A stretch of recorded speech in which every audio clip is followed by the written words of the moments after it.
بانی P T I Imran Khan اور مریم نواز کے کاغذات نامزدگی پر اعتراض کے بعد پاکستان مسلم لیگ نون کے قائد نواز شریف اور پاکستان پیپلز پارٹی کے چیئرمین بلاول بھٹو کے کاغذات نامزدگی پر بھی اعتراضات سامنے آ گئے۔ مانسہرہ کے حلقہ NA-15 سے نواز شریف کے کاغذات نامزدگی چیلنج کرتے ہوئے اعتراض کنندہ کا کہنا تھا کہ نواز شریف کے خلاف 5 ججز فیصلہ دے چکے ہیں اور سپریم کورٹ انہیں تاحیات نااہل کر چکی ہے۔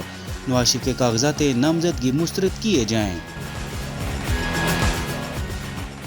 سابق وزیراعظم اور پاکستان پیپلز پارٹی کے سینئر رہنما یوسف رضا گیلانی نے پاکستان تحریک انصاف کے وائس چیئرمین شاہ محمود قریشی سے پولیس کی بدسلوکی کی مذمت کی ہے۔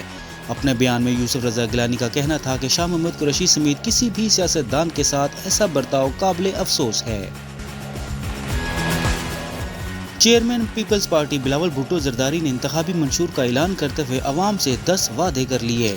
گھڑی خدا بخش میں بے نظیر بھٹو کی 16ویں برسی کے جلسے سے خطاب میں بلاول بھٹو زرداری نے کہا کہ اگر پیپلز پارٹی اقتدار میں آئی تو سب سے پہلے ان کی حکومت ہر پاکستانی کی آمدنی کو دگنا کرنے کا پروگرام دے گی اور 5 سال میں اس پر عمل درآمد ہوگا۔